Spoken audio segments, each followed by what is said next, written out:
तर आपणा सर्वांना माहीत आहे की डोंबिवलीमध्ये उत्सवच्या माध्यमातून गेली 28 वर्ष डोंबिवली शहरामध्ये नवउद्योजकांना प्रेरणा मिळावी या दृष्टिकोनातून सर्वांसाठी सर्व काही या पद्धतीने त्या ठिकाणी एक फार मोठा इव्हेंट हा प्रत्येक वर्षी होत असतो। 28 वर्ष या इव्हेंटला पूर्ण झाली। डोंबिवलीकर एक सांस्कृतिक परिवाराच्या माध्यमातून प्रत्येक वर्षी या उत्सवामध्ये काहीतरी वेगळेपण असलं पाहिजे या दृष्टिकोनातून डोंबिवली शहरातील सर्व त्या भागातील असणारे नागरिक कोणत्या ना कोणत्या तरी संकल्पना या डोळ्यासमोर ठेवून नवनवीन काहीतरी निर्माण व्हावं यासाठी प्रयत्न करत असतात। आणि यावेळेला आपल्याला माहीत आहे की वंदे मातरम या गीताला 150 वर्ष पूर्ण झाली। डोंबिवली शहर एका विचारधारेने जोडलेलं असं शहर आहे। राष्ट्रीय स्वयंसेवक संघाच्या असंख्य कार्यकर्त्यांच्या असणाऱ्या या भागामध्ये मोठ्या प्रमाणामध्ये असणारे कार्यकर्त्यांची स्वयंसेवकांची असणारी फार मोठी टीम या ठिकाणी आहे। विविध संस्था या ठिकाणी काम करतात आणि या सर्वांनी मिळून असं ठरवलं की भारत मातेचं एखादं चित्र आणि त्यामध्ये अशा पद्धतीने काही वेगळेपणा करता येऊ शकतो का, आणि म्हणून 2.5 लाख अशा मातीने बनवलेल्या अशा पणत्या, त्या पणत्यांना एकत्र करून एक भव्य असं चित्र की ज्याचा विश्वविक्रम होऊ शकतो असं एक चित्र हे या उत्सवच्या असणाऱ्या लाखो त्या ठिकाणी माणसं येत असतात, त्या उत्सवाला भेट देत असतात। त्यामुळे राष्ट्रीयत्वाचा धागा पकडून आपल्याला लहान मुलांपासून ज्येष्ठांपर्यंत वंदे मातरम या गीताला 150 वर्ष पूर्ण झाली ह्या असणाऱ्या विषय हा सामान्य जनतेपर्यंत अजून तीव्रतेने पोचावा या भावनेतून ते तयार केलं आणि त्याचा विश्वविक्रम झाला।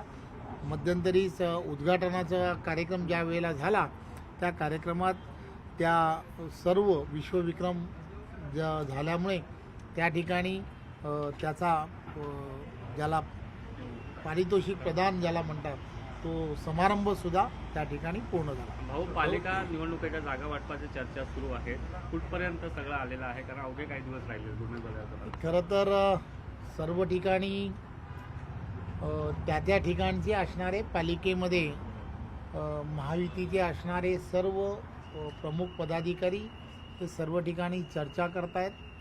त्या ठिकाणी कार्यकर्त्यांच्या निवडणुका असल्यामुळे फार अडचण असते की कोणती जागा कोणाकडे घ्यावी किंवा काय करावं या संदर्भातल्या बऱ्याच अडचणी असू शकतात।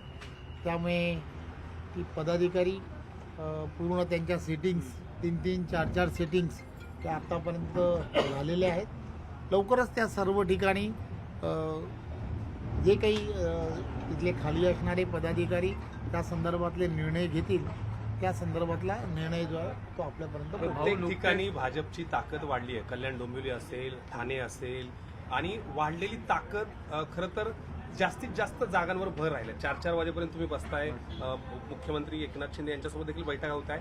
4 दिवस राहिलेत भाऊ, काय वाटतंय? वाढीव जागांमुळे सगळा गोंधळ राहिला? मला तर माहीत आहे की निवडणुकीच्या काळामध्ये प्रचंड मेहनत करावी लागते, प्रत्येकाशी चर्चा कराव्या लागतात। त्यामुळे थोडासा रात्री शांतता असते, त्यामुळे रात्री थोड्याशा शांततेमध्ये चर्चा करणं थोडंसं सोपं असतं। त्यामुळे बऱ्याच वेळेला अशा चर्चा ज्या आहेत त्या रात्रीच्या वेळेला एक